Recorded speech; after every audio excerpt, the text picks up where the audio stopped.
elmlərin, curriculum və öyrənmə elmləri üzrə EdTech, EdTech-ə fokus olmuş, Education Technology-yə fokus olmuş sahədə doktorantura və Philos, onun üstünə də Harvardda ikinci magistrimi finans icra edirəm. Və bu, belə deyək də, bu təhsil və finans sahəsinin kəsişməsində olanda düşündüm ki, hansı sahə daha çox uyğun? Yəni, bu təhsil və finans sahələrində ikisini bir yerdə gətirib nə kimi bir araşdırma və öyrənmə sahəsi üzrə işləyə bilərəm və mali texnologiya və financial literacy dediyimiz mali okur yazarlıq türkçə və yaxud da maliyyə savadlılığı sahə üzrə ə, araşdırmalara qərar verdim və hal-hazırda mən burada özümün bu ingilis dilində bootcamp deyilən, məsələn, bootcampdə bir neçə həftə olur, 6 həftə, 7 həftə, 8 həftə.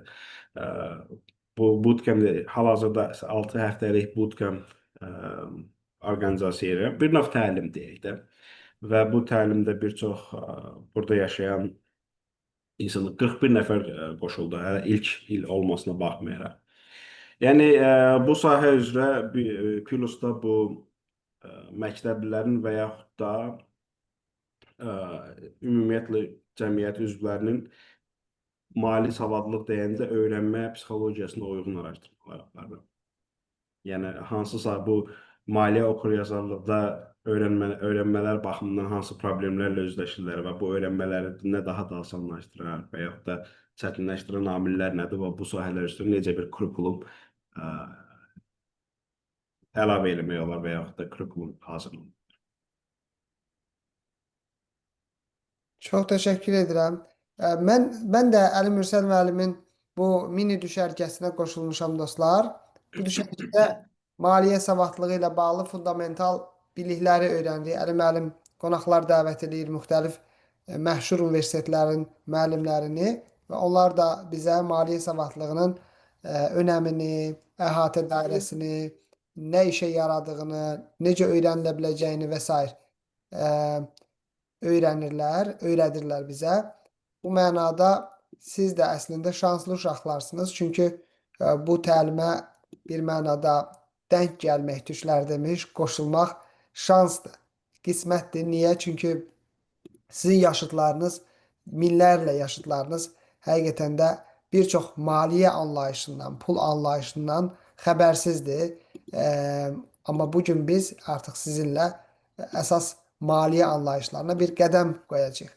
Bizim dünən mən Ləman xanıma göndərmişdim. Birinci sualımız var idi. Bu sual odur ki, indi biz uşaqların yaşını da nəzərə alaraq Əli müəllim belə bir sual qoymuşuq ki, əgər sənə 100 manat versələr, onu necə xərcləyərdin? Niyə elə xərcləyərdin? 100 manatı verin, sonra izah edeyim. Yaxşı bir sualdır. 100 manat veriləndə 100 manat elə belə dedi, əlavə gəlir olaraq verilsə, həmin o 100 manatın, çünki o gəlirlərin də fərqi var. Normal qazanılan maaş və ya normal və yaxud da normal gəlir plus əlavə gəlir. Əgər bir 100 manatı əlavə gəlir səviyyəsində saysan, onun 50 manatını saving hesabı dediyimiz, yəni banka qoyardım. Çünki qənaət vərdişi maliyyə sabitliyin ən böyük təməllərindən biridir. Qaldı bizim 50 manatımız. Həmin o 50 manatın 30 manatını özümü inkişaf etdirmək üçün kitab, təlim və yaxud da bootcamp, hər hansı bir resursa xərcləyərdim. Və qalan 20 manatını da bir növ hobi üçün xərcləyərdim. Maraqlıdır, maraqlıdır. O şeyə oxşadı dediyiniz məsələ. Deyir ki, bir mənada Molla Nəsrəddindən gəlirlər, deyirlər ki, mənə oyuncaq al, mənə filan şey al, mənə filan şey al. Axırda birisi gəlir, pulu verir, deyir ki, mənə tütək al. Deyir ki, sən çaldın. Yəni, həqiqətən də işi konkret bağlamaq, yəni konkret olmalıdır bu məsələlər. Bəli, deməli, siz qənaətdən bəhs elədiniz. Dediniz ki, 50 manatını onu mütləq bir bank hesabına qoyardım ki, qənaət olsun. Deməli, sizi Pul xərcləmək daha çox sevindirir, yoxsa qənaət eləmək? Niyə? O qənaət məni daha çox sevindirir. Çünki qənaət bir növ qənaət elədiyiniz hər bir indi manat belə deyək səviyyəsində deyək, qənaət elədiyiniz hər bir manat qazanılan bir manata bərabərdir. Ona görə qənaət hissi mənə daha çox belə deyim sevinç hissi verir. Çünki bu qənaət etdiyim pul gələcəkdə mənə daha çox seçim imkanı verəcək. Hansı sahə üzrə xərcləməyimə. Təhsil, səyahət, investisiya və yaxud da dediyim kimi hər hansı bir bu səviyyədə, bu senaryoda mən bootcamp üzərində danışıram. Məsələn, Learn the Money bootcamp-ə, yəni o qənaəti bir növ indi üçün qənaət edib, gələcəkdə daha da yaxşı bir fürsətlər üçün istifadə eləmək məni daha çox sevinir. Çünki gələcəkdə bəzən elə bir fürsətlər və yaxud da elə bir təkliflər ola bilər ki, ona müəyyən miqdarda bir yatırım eləmək lazım olar və bu yatırım cibdə olmayandan sonra o fürsət bir növ əldən çıxmış olur. Ona görə mənim üçün qənaət olunan hər bir manat qazanılan bir manata bərabərdir və bu gələcəkdə mənə daha çox yatırım imkanı verir. Ona görə Çox. qənaət. Bəli, qənaət əslində həyəcanlandırır insanı, eləmi? Pul pul Əlbəttə, gəlir. Pul pul pul pul gəlir. deyil. Bizim Deməli, də suallarımız da var hep. Fatma xanım bəli sual vermək istəyir, sonra da Abbasa söz verəcəyik. Fatma buyur. Mən mikrofonu açmaq üçün sənə müraciət göndərdim. Sən onu təsdiqlə və aç mikrofonunu. Aha, oldu. Fatma soruşa bilərsən sualını. Müəllimə istəmədən əlim dəydi. İlk dəfədir qoşulmayıb. Problem yoxdur. Sualın yoxdur. Abbas sualı var deyəsən Abbasın. Abbas'a söz verək. Müəllim, pulu ən yaxşı necə xərcləyə bilərik? Gözəl Pulu, sual. pulu ən yaxşı necə xərcləyə bilərsən? Um, Bu bir dənə kitab var. İngilis dilində Richest Man in Babylon. Azərbaycanca yəni Babilonun ən varlı insanı deyə tərcümə olunur yəqin ki. Pulu ən yaxşı necə xərcləyə bilərsən? Pulu ən yaxşı planlı şəkildə. Ona bir növ xərcləmək də deyərlər. Yəni sualı pulu ən yaxşı necə xərcləyə bilərəm əvəzinə bəlkə onu biraz dəyişdirək. Bunu eləyək, pulu ən yaxşı necə istifadə edə bilərsən? Və əgər sual budursa, hə, onda daha çox planlı şəkildə cavab vermək olar. Pulu ən gözəl necə istifadə edə bilərsən? Pulu ən gözəl istifadə etməyin yolu budur ki, pul cibə girər-girməz, indiki vəziyyət, indiki dövrdə karta oturar-oturmaz, onun minimum 10%, məsələn 100 manat qazandınızsa aylıq deyək, onun 10 manatı minimum sənin bir başqa bir hesabına getməlidir ki, o 10 manata toxunmamasın. Fərz elə ki 100 manat yerinə gəlir olub 90 manat. Amma qayıdaq ki, pulu ən gözəl necə istifadə edə bilərsən? Pulu ən gözəl istifadənin, mən bildiyim qədərilə biz birazdan o mövzuya toxunacağıq. Müəyyən bir strategiyalar var. O strategiyalarda qazanılan pulun neçə faizini istifadə edə bilərsən, neçə faizini yatırım edə bilərsən və neçə faizini də başqa bir səbəblər üçün yatırım edə bilərsən. Yəni pulu ən gözəl istifadə etmək onu strategik planlarla başlayır və birinci mərhələdə qazanılan pulun minimum 10 dəyməmək lazımdır. Yəni, onu bir növ qoy, yaddan çıxard onu. O qalsın Buna banka hesabda və yaxud da o pul, başda o pulun 10%-ni yığmağa da belə deyək. bəli. Yəni məncə Əli müəllim, bu dostlar məsələn elə bu gündən bir əgər yoxdursa, bir banka götürün, o bankanın qapağını kəsin, o sizin artıq bir sandıqçanız olsun. Yəni bir pul yığma. Əgər varsa nə gözəl. Amma pul yığmaq ümumi önəmli bir vərdişdir, həyati bir vərdiş. Çünki bu vərdişiniz olanda siz gələcəkdə heç vaxt elə günə möhtac olmursunuz. Heç kimə əl açmırsınız. Amma pulunuz ümumiyyətlə bu günü bunu xərcləyək, sabah Allah kərimdir düşüncəsi Yox, yox, yox, yox. insana O çox qırnaq. təhlükəli bir düşüncədir. O. Bəli. Yəni insan günübirlik yaşayanda onun heç vaxt pulunun da bərəkəti olmur. Ümumiyyətlə maraqlı bir sual yazmışdıq. Deyir ki, burada bu üçüncü sualda əgər pulu yəni ağaclardan toplasaydıq, dənləsəydik, ağaclar pul bitirsəydi, insanlar yenə də işləyərdilərmi? Məncə bir müddət bəlkə işləməz, amma tezliklə anlayardılar ki, pulun dəyəri əməyin dəyəri ilə yaranır. Əgər hər kəs pulun çox olsaydı, mal və xidmətlərin dəyəri qalmazdı. İnsanlar yenə də məna tapmaq, cəmiyyətə töhfə vermək və özünü inkişaf etdirmək üçün işləyərdilər. Yəni bir növ bəlkə də hə, ola bilər ki, cəmiyyətin indiki vəziyyətdə belə deyək, böyük bir hissəsi işləməzdi, amma yenə də işləyərdilər. Çünki bu məna və töhfə vermək üçün cəmiyyətə. Çox gözəl.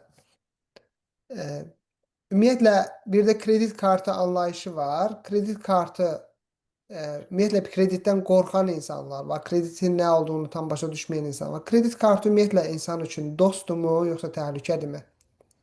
Kredit kartı istifadəyə uyğun olaraq həm dost, həm də təhlükə də ola bilər. Əgər düzgün istifadə edilsə, vaxtında ödəniş etsən və xərclərini izləsən, dostdur. Çünki kredit tarixçəsi qurulur və mən bilən bu bildiyim qədərilə, yəni sadəcə Amerikaya məxsus olan bir sistem deyil. Bu dünyada və bildiyim qədərilə bankların olduğu bütün ölkələrdə bu Bəli, kredit bəli. tarixçəsi çox gözəl bir tarixçədir. Yəni bu kredit tarixçəsi ilə sən bank institusiyalarına deyirsiniz ki, bax mənim kredit kartım var.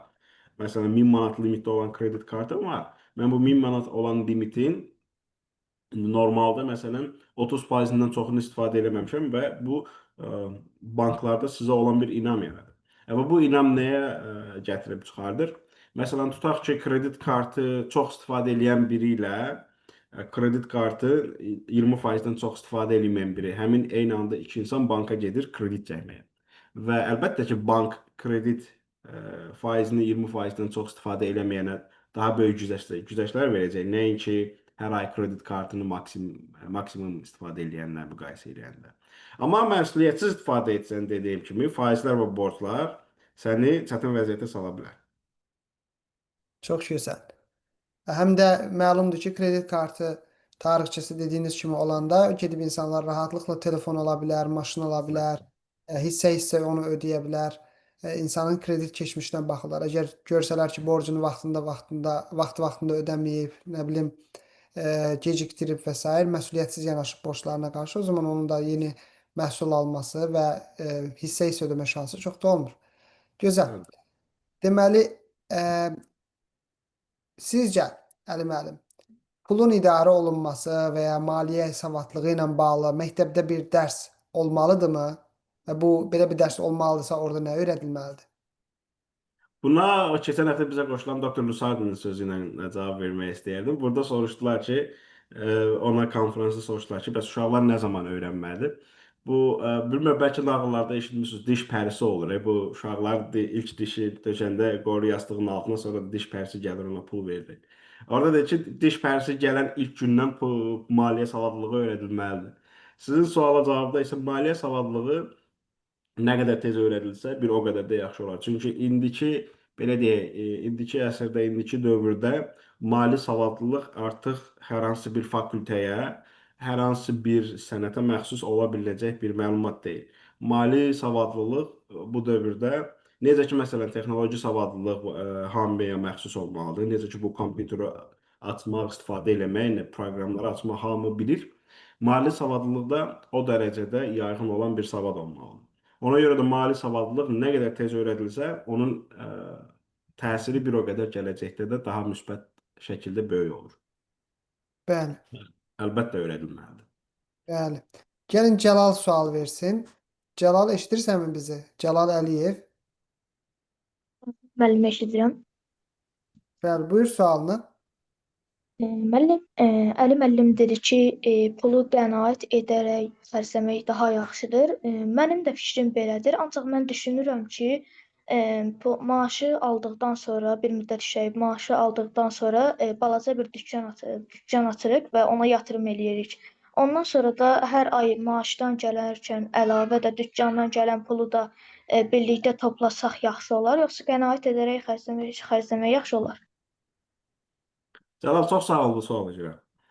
Bu sual bayaq adını çəkdiyim Riches Man in Babylon, Babilonun ən zəngin insanı o kitabda danışan bir növ bütün kitabın məzmunu bir cümlədə tamamlaya biləcək bir sual verir. Onu da necə eləmək olar? Belə düşün də, sənin qazandığın pulu istifadə edəndə, o kitabdan stat gətirəcəm, elə bir pul əvvəlcə ilk, belə deyək, qənaət elədiyiniz pul, bir növ siz bir toxum əkirsiniz, ağacın toxumunu, pul ağacının toxumunu əkirsən, belə deyək. Və o toxum böyüyür. və o toxumun meyvələrini götürürsən, belə deyək də, məsələn, tutaq ki, illik 100 manat, 100 manatı bilmirəm biznes açmaq olur ya olmur. Amma sadəcə məsələni sadə saxlamaq üçün belə deyək. İllik hər ay 100 manat qənaət elədin və bir ilin sonunda sənin 1200 manatın oldu. Belə deyə təsəvvür elə ki, biz bu 1200 manata hər hansı bir dükan aça bilərik. O 1200 manata bir dükan açıldı. Sən bu artıq ağacın toxumunu əkdin, o əkilən toxumda 1200 manat. Artıq indi sənin verdiyin məsələyə uyğun olaraq dükan. Və dükandan qazanılan gəlir var. Bu dükandan qazanılan gəlir artıq meyvədir. Sən o meyvəni belə deyək də birinci ildən yesən, hər hansı bir külək, belə deyim, hər hansı bir təbii fəlakət olsa, ağacı təsir etsə, o ağac getdi. Ağac da getdi, meyvə də getdi. Ona görə həmin o meyvədən qazandığın gəlir, indiki məsələdə dükandan qazandığın gəlir. Onu da müəyyən bir qismdə, müəyyən bir strategiyada qənaət etmək lazımdır və yaxud da onu da yenidən biznesə yatırım eləmək lazımdır. Bu əlbəttə qazanılan miqdara görə dəyişir. Amma sənin suallara qayıtsaq, həmin pulu yenə də xərcləməmək və yaxud da hamısını xərcləməmək lazımdır. Onu yenə mən bildiyim qədərlə növbəti sualımız onu toxunacaq. Həmin qazanılan gəliri də hamısını xərcləməmək lazımdır. Qənaət ilə xərcləmək lazımdır. Yəni o puldan yenə də qənaət eləmək lazımdır. Bəli dostlar, mən hamıya sualdan soruşmaq üçün verəcəm, icazə verəcəm. Sadəcə bizim də suallarımız var. Ona görə biraz sizin suallar, biraz bizim suallar eləcə gedək. Narahat olmayın. Mən sizə sual soruşmağınıza icazə verəcəm. Və yaxud yazın. Bəzi suallar bizim növbəti suallara toxunur, ona görə. Bəli, bəli. Deməli, əgər bir həftə öz cib xərcliyini idarə etməli olsan, yəni hansı strategiyadan istifadə eləyərdin? Yəni öz büdcəmizi, cibimizdəki pulu hansı strategiya ilə idarə eləməliyik? Bu çox yaxşı sualdır. Ümumilikdə belə deyim, bütün maliyyə oxur-yazarlıqda qəbul olunmuş bir strategiya var. 50-30-20 qanunu. Bu 50-30-20 bir həftəlik üçün də istifadə oluna bilər, bir aylıq üçün də istifadə oluna bilər və daha böyük müddət üçün də istifadə oluna bilər. 50-30-20 nə demək? Qazanılan pulun 50%-i əsas ehtiyaclara, məsələn, yeməkdir, nəqliyyatdır və s. Qazanılan məbləğin 50%-i bizim əsas ehtiyaclarımıza xərclənməlidir. Sonra isə 20% isə qənaət və ya borcun ödənməsinə. Yəni, əgər bir insan borc şəraitindədirsə, əlbəttə bunu qənaət edə biləcəyi çox da böyük bir vəziyyətlər yoxdur. Ona görə ilk öncə borcdan qurtarılması lazımdır və bu qazanılan 20%-lə borcdan mütləq qurtarılması lazımdır. Və bu qalan 30% isə bir balaca sensitiv bir hissədir. Əgər bir insanın borcu yoxdursa, yaxşı, bu 30 belə deyək, istəklərə və yaxud da planlara uyğun ola bilər. Amma bu 30%-in içində çox belə deyim, mühüm bir məqam var. O mühüm məqam nədir? İngilis dilində emergency fund dediyimiz, bizim dildə də belə deyək də təcili fund və yaxud da Dar günün yarağı. dar günün yarağı, çox sağ ol. Dar gün üçün pul istifadə eləmək lazımdır. Orada kimsə nəsə paylaşır deyəsən. Bu emergency funda da məsələn nələr lazım olur bu dar günün yarağı fondunda? Burada qəbul olunan qanunlardan biri odur ki, minimum bir aylıq dar gün fondu olmalıdır və əgər bir aylıq varsa bu, yavaş-yavaş 6 aylığa qədər artırılmalıdır ki, yəni bilmək olmaz, hər ehtimala qarşı əgər gəlirdə bir problem olsa, həmin bu fonda olacaq məbləğ 6 ay səni rahat idarə edə bilsin. Yəni ona görə bu bir həftə də olsa, biz bunu bir həftədən, bir aydan və yaxud da bir ilə belə bölə bilərik. Çox gözəl. Yəni mütləq ehtiyatımız olmalıdır. Mütləq. Yəni bir tərəfdə bir pulumuz olmalıdır ki, o bizi pis vəziyyətə düşəndə qurtara bilsin. Əks halda bayaq dediyim kimi elə günə möhtac olmalı olacağıq. Ölkələr də bunu əslində belə eləyir dostlar. Bəli, əgər qənaət etdiyin pulla bir şey alıb onu sonradan satıb qazanc əldə etsən, bu beləcə səni investor eləyirmi? Yəni bir şey alırsan, bir şey satırsan və beləcə qazanc əldə edirsən. Bu bir investisiyadırmı? Bu investisiyaya gedə biləcək ilk addımdır və bu səni mikro investor edir. Çünki sən artıq pulunu artırmaq məqsədi ilə istifadə etmirsən, sən artıq başa düşürsən ki, bu pulu bir növ artıq istifadəyə verib artırmaq lazımdır. Ona görə bu düşüncə, yəni pulun sənin üçün işləməsi, bu səni ilk addım atmağa şərait yaradır və bu sənin üçün ilk mikro investordur. Bəli. Yəni hər şey elə kiçik addımlarla başlayır. Al-ver. Əlbəttə. Yəni deməli, borc almaq hər zaman pisdirmi? Kimdənsə borc almaq. Hansı faydalarda, hansı hallarda borc almaq faydalı ola bilər? Bu əslində çox yaxşı bir sualdır. Borc almaq hər zaman pis deyil. Əgər borcu aktiv yaratmaq üçün alırsansa, məsələn, təhsil, biznes və yaxud da ev kimi uzun müddətli dəyər gətirən bir məqsəd üçün alırsansa, bu yaxşı bir, faydalı bir borcdur. Çünki aldığın borcu yatırım elədiyin sahələr sənə pul gətirəcək. Bir Bəli. və ya digər yollarla. Amma əgər ki, borcu belə deyək, öz tətillər və yaxud da indiki deyəsən gənclər bildiyim qədərilə Roblox-u çox istifadə edirlər. Roblox oyunları və yaxud da hər hansı bir mali yük gətirə biləcək bir sahələrə xərcləyəcəksənsə, bu əslində faydalı yox, çox zərərli bir borcdur. Yəni borc alsan, onu istifadə elədiyin sahələrə görə gətirir. Yəni çox sadələşmiş dildə belə deyək. Əgər aldığın borc sənə pul gətirəcəksə yaxşı, əgər aldığın borc pul batıracaqsa zərərli borcdur.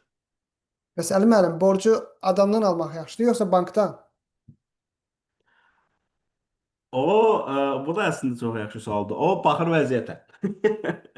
Əgər güvəndiyiniz bir adam varsa, adamdan, çünki böyük miqdarda, böyük ehtimalda faiz aldığınız adam, aldığınız şəxs sizə faiz charge eləməyəcək, faiz Tətbiq almayacaq. eləməz.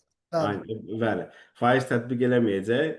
Onda, hə, istədiyiniz adamla. Amma borc da elə bir mövzudur ki, borclu olan, borcu olana bir növ belə deyək də, qul kimi bir şey olur. Ona görə Bəli. necədir? Ona görə baxır. Minnətli olur. Bəli. Bəli, bəli, minnətli olur. Ona görə də baxır vəziyyətə. Əgər bank uyğun şəraitdə verirsə, bank, amma şəxsdən, hər hansı bir şəxsdən almaq məqsədi o şəxslə olan münasibətsə. Anladım. Deməli, əgər bir dostun səni çox ucuz və çox keyfiyyətli məhsul almağa inandırırsa, nə eləyərsən? Bir dostum əgər çox ucuz və çox keyfiyyətli məhsul almağa inandırırsa, mən əvvəlcə araşdırma aparardım, qiymətini, brendini, keyfiyyəti müqayisə edərdim. Çünki çox ucuz bəzən təhlükə də ola bilər. Maliyyə savadlılığı təkcə pul saxlamaq deyil, ağıllı qərar vermək bacarığıdır həm də. Yəni Bəli. əgər bir dostum çox ucuz və ya çox keyfiyyətli məhsul almağa inandırırsa, dediyim kimi araşdırıram ki, bu əvvəlcə hansı məhsul mənə aldırmağa inandırır. Və ikincisi görərəm ki, bu belə deyim, həmin məhsulu daha keyfiyyətlisi marketdə var və yaxud da daha keyfiyyətlisini ala bilərəm. Əgər ala bilərəmsə qiymət fərqi nə qədərdir? Yəni əgər dostumla olsa, verdiyi məsləhətə realistik və praqmatik olaraq da %100 inanmaq lazımdır. Çünki hər dəfə daha keyfiyyətlisini və yaxud da daha uyğununu tapmaq olar. Ona görə də araşdırmağı mütləq tövsiyə edirəm. Bəli. İnsanı ümumiyyətlə varlı edən qazandıqlarıdır, yoxsa xərclədikləridir? Yəni insan qazandıqları onun maliyyə vəziyyətinə daha çox təsir edir. Yəni burada bu belə də soruşa bilərik. Yəni qazanmaq vacibdir burada, yoxsa xərcləmək daha vacibdir? Düzgün xərcləmək yoxsa düzgün qazanmaq? Düzgün qazanmaq işin o bir növ bu hansı bir hansı suala gətirib çıxarır. Toyuq və yaxud da yumurta hansı birinci gəlir? Bəli, bəli. Amma mənim zənnimcə düzgün qazanmaq deyəndə düzgün qazananda bu bir növ səni düzgün xərcləməyə də gətirib çıxardacaq. Çünki düzgün qazananda mütləq haqq hesab olunur ki, bunu bu qədər burada qazandım və s. Və sonraki mərhələ o olacaq ki, düzgün xərcləmək. Yəni bunun bir növ biri digərinə yol açır. Yəni bu məsələn düzgün xərcləmək də düzgün qazanmağa yol açır. Elə dediyim kimi bu bir növ toyuq və yumurta məsələsini gətirib çıxarır. Amma hər halda Bunun biri digərini müsbət bir nəticəyə gətirib çıxarır. Bəli. Ümumiyyətlə, varlı olmaqla ağıllı olmaq arasında necə bir əlaqə var? Hansı daha vacibdir? Məncə daha vaciblikdən ziyadə varlı olmaq nəticə, ağıllı olmaq isə prosesdir. Ağıllı insan pulunu düzgün idarə edir, ona görə də uzun müddətdə varlı olur. Bəli. Yəni burada məsələn bir növ məsələ gətirsəm, izah gətirsəm, bizdə bu bootcamp'in fəlsəfəsi də odur ki, məqsəd sadəcə varlı olmaq deyil, düzgün mali düşüncə tərzini formalaşdırmaqdır. Və düzgün mali düşüncə tərzi formalaşandan sonra uzun müddətdə bu insanı varlı edir.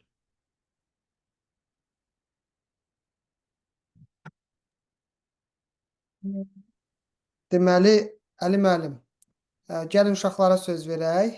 Həsən Qasımlı. Salam müəllim. Tamam. Müəllim, mənim bir dənə sualım var. Müəllim, əgər bir şirkət qururam, amma ona çox böyük məbləğ tələb edir, bunu edərsiniz, amma riski də var da. Bu çox ümumi bir sualdır. Yəni bu şirkət qururam, yaxşı bu şirkəti qururam, amma bu şirkəti sadəcə mənim marağım var və yaxud da mənim istəyim var, həvəsim var deyə qurmaq da tam biraz nə dərəcədə doğrudur, bilmirəm. Bu şirkət qurulanda bu bir növ hansı sahə üzrə, hansı industri üzrə quracaqsan? Və yaxud da o industri üzrə risk səviyyələri nədir, risk amilləri nələrdir? Və yaxud da həmin o risk amillərin, məsələn bu SWOT deyə bir term var ingilis dilində. O bir növ nəyə baxırsınız? İngilis dilində SWOT, strength, weakness, opportunity, threat. Burada strength sənin avantajlarına baxır. W baxır sənin disadvantage olduğun situasiyalara. Yəni hansı mövzularda avantajın var, hansı mövzularda avantajın yoxdur. Opportunity isə industriyada olan şanslara baxır. Və sonuncu isə threat, ümumi industriyada olan geopolitik və yaxud da ümumi gedən hadisələrə baxır ki, hə, bu hadisələr məsələn mənə problem yarada bilər. Yəni hər biznes risklidir, amma ən böyük risk heç bir risk almamaqdır. Bəli. Bəli. Ayşə, sən buyur sualını Ayşə. Müəllim, mənim sualım pul qazanmaq vacibdir, yoxsa onu doğru istifadə eləmək? Pul qazanmaq vacibdir. Çünki məncə pulu doğru istifadə eləmək. Çünki pulu doğru istifadə eləməyib böyük pul qazananlar bu pulun belə deyim xeyrini görə bilmir. Çünki pul gəldiyi kimi gedir. Amma pulu doğru istifadə edəndə pul növbəti mərhələ olacaq ki, pulu necə daha da yaxşı qazana bilərsən. Məncə pulu doğru istifadə eləmək daha vacibdir və daha vacib bir başlanğıcdır. Sağ olun müəllim. Abbas buyur sualını. Müəllim, puldan pul yarada bilərik. Yəni məsələn, pulu götürdük və yaxud da başqa bir dənə işə qoyduq, başqa bir şirkətə. Ondan pul əldə edə bilərik, amma pulun miqdarı biraz azdır. Puldan pul yaratmaq üçün böyük pulun olmasına gərək yoxdur. Yəni ən xırda addımlarla belə başlamaq olar. Yəni Anladım. düzgün investisiya, bəli, düzgün yerə yatırım pul gətirir. Bəli. Ayxan, Pul.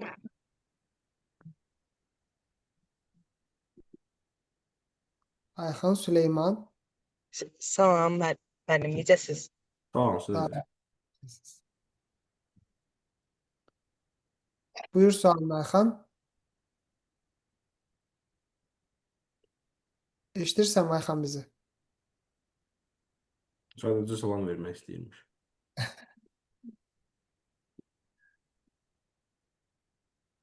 Akif, gəl sənə söz verək. Akif Allahverdiyev.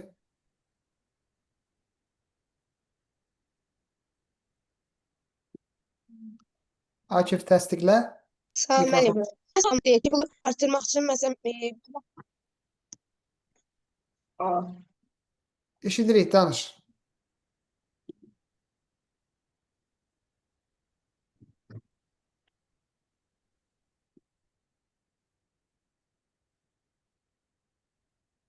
Akif danış.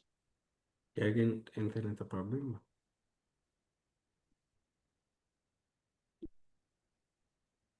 Akif danışa bilərsən. Sağ ol müəllim, mənim sualım var. Məsələn, çox insanlar deyir ki, pulu artırmaq üçün yatırımlar etmək lazımdır. Bəs biz həmin yatırımları edəndə hər zaman qazanırıq, yoxsa itirmə şansımız da olur? Əlbəttə itirmə şansı da olur. O baxır yatırım eləyə biləcəyin sahəyə. Yəni neçə faiz risk eləmək olar? Məsələn, əlində 1000 manat pul var. O 1000 manatın neçə faizini bir yerə investisiya eləmək düzgün bir riskdir. Məsələn, 25%. O 1000 manatın neçə faizini istifadə eləmək, o dediyim kimi baxır biraz əvvəl cavab verdiyimiz suallara. O 1000 manat sənin təkcə sahib olduğun pul sadəcə 1000 manatdırsa, əlbəttə onun çoxunu yatırmaq böyük bir riskdir. Amma yox, sənin emergency fondun varsa və sənin normal saving və yaxud da qənaət fondun varsa, o 1000 manat sadəcə ekstradırsa, qalıbsa, o 1000 manatın böyük bir hissəsini yatırım edə bilərsən. Yəni burada əsas olan qanun odur ki, itirə biləcəyin məbləğ sənin həyat şəraitinə böyük təsir eləməməlidir ilk başlarda. Sağ ol. Bəli. Çox gözəl.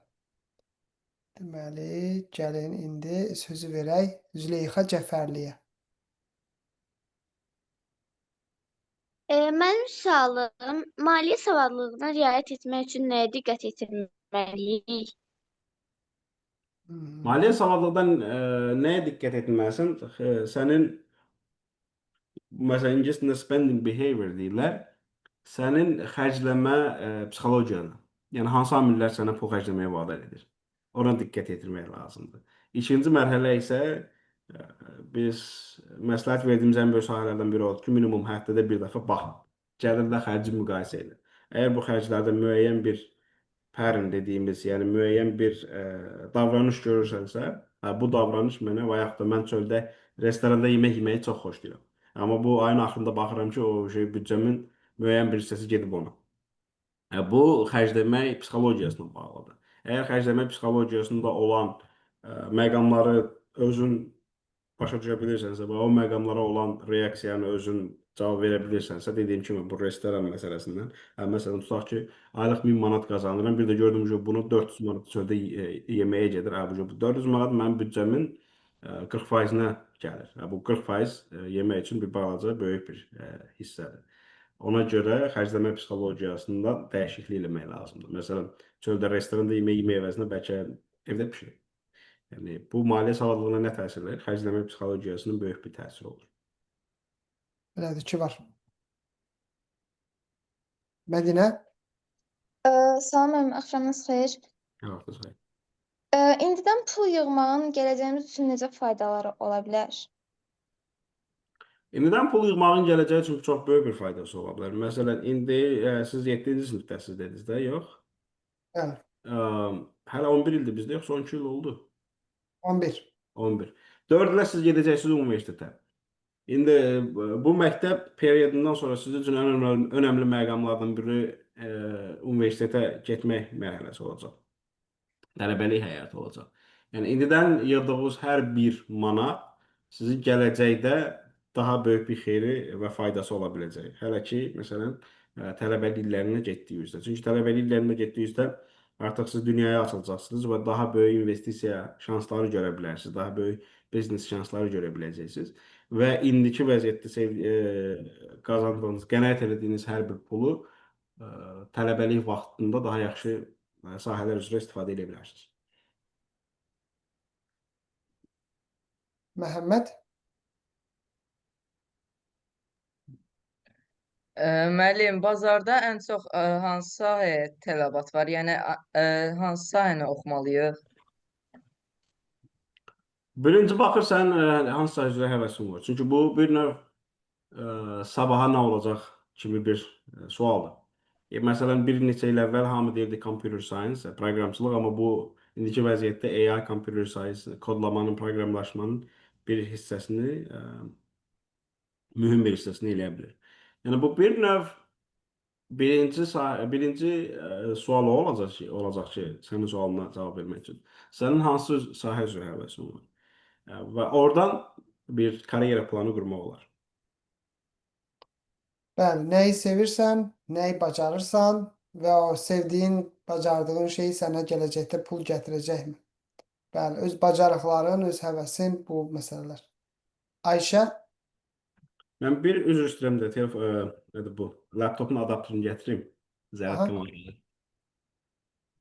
bəli, buyurun.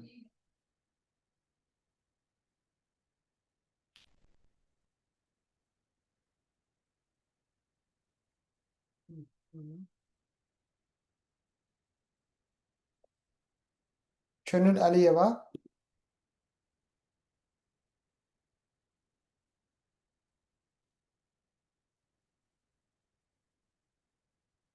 Deməli, gəlin.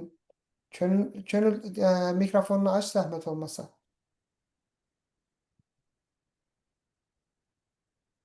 Təsdiqlə mikrofon açılmanı. Mən sənə request bildiriş göndərirəm və sən orada təsdiqləməlisən.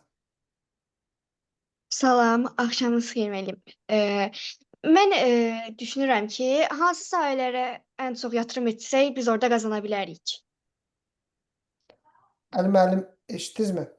Hansı sahələrə daha çox yatırım eləsək, orada qazana bilərik.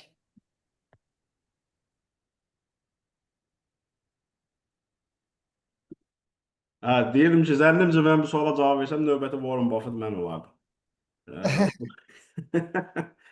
Hansı sahələr üzrə yatırım eləmək lazımdır? Bu biraz ümumi sualdır.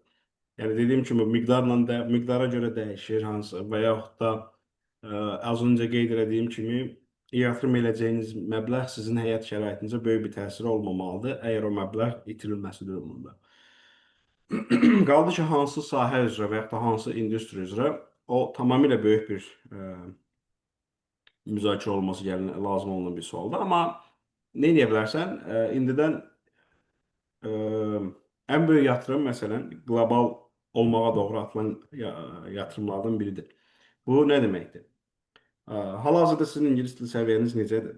Bu bir.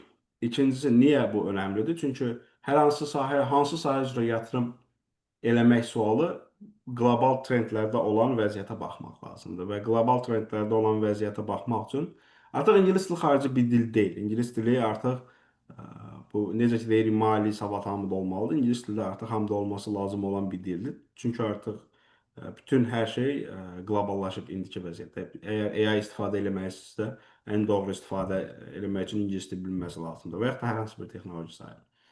Hansı sahə üzrə yatırım eləmək lazımdır? Bu dediyim kimi bunu qlobal trendləri başa düşmək lazımdır və qlobal trendləri də başa düşmək üçün mütləq ingilis dilini bilmək lazımdır. Əgər bu vəziyyətdə soruşsan ki, hansı sahə üzrə yatırım eləmək lazımdır? Birinci təhsil sahəsinə yatırım eləmək lazımdır və özünü təkmilləşdirmək lazımdır. Bəli. Ən yaxşı yatırım özünüzə yatırımdır dostlar. Bəli, çox gözəl müəllim. Deməli, Əliyev Cəlal sual vermişdi. Deməli, bu dostlarımız hamısı sual veriblər. Ayxan Süleymanlı. Müəllim, salam, hər vaxtınız xeyir. Sizə nə sual soraq? Deməli, məsələn, biz əgər pulumuzu banka qoysaq daha yaxşıdır, yoxsa Bitcoin yatırsaq daha yaxşıdır? Hər ikisinin zərərləri və yaxşı tərəfləri hansılardır? Bu suala cavab verməm hər hansı bir yatırım tövsiyəsi deyil. Bunu qeyd edeyim. Bitcoin və yaxud da bank. Bu yenə də dediyim kimi baxır səndə olan bu faktorları bayaq qeyd elədik. Bu faktorlar nədir? Səndə ehtiyat fondu varmı? Təcili vəziyyət üçün yarana bilən bu fond var. Əgər bunlar varsa və risk olaraq itirə biləcəyin məbləğ sənin həyat şəraiti və böyük bir təsir olmayacaqsa, onda dediyim kimi analiz edib qərar vermək sənə baxır. Necə? Birinci baxa bilərsən ki, məsələn, mən bu 1000 manatı banka versəm, mənə bank illik nə qədər verəcək? Bitcoin-ə yatırım eləsəm, yaxşı görüm bu Bitcoin-də son 2-3 ilki vəziyyət və yaxud da trendlər necədir? Əgər bu trendlərdə daha çox return on investment dediyimiz yatırımdan investisiya gəliri varsa və yaxud da çoxdursa, bankın verdiyi faizdən çoxdursa, o zaman Bitcoin və yaxud da hər hansı bir sahə üzrə yatırım edin. Amma dediyim kimi bu belə bir suallar mütləq bir hə və ya yox suallar deyil. Bu suallar analiz eləyib və analiz olunandan sonra, data əldə olunandan sonra ona görə verilən faktorlara bağlıdır. Çünki hər bir şəxsin fərqli davranışları var. Pulu yığmaq və yaxud da pulu invest eləmək sahəsi üzrə. Ha, əgər deyirsən ki, mənə bir dənə yatırım tövsiyəsi ver, mən gələn il bu vaxtına qədər zəngin olum, elə bir tövsiyə yoxdur. Aydındır. Və son 2 sual.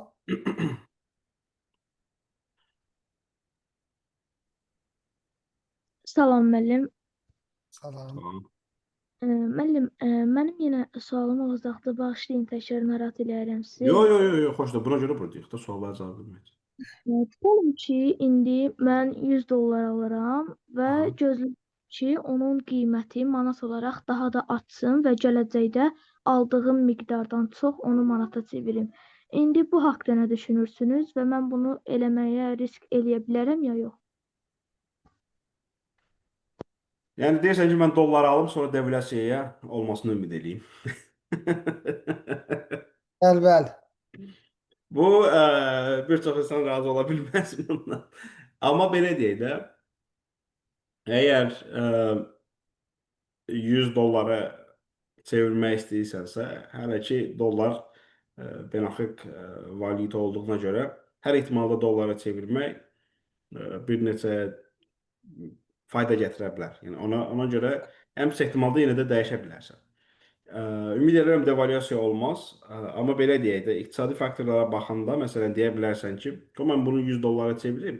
Ola bilər ki, Azərbaycanda xaricdə oxudum və o müddətdə yenə sən qənaət elədiyin 100 dolları Azərbaycanda və yaxud da fərqli bir ölkədə istifadə edə bilərsən.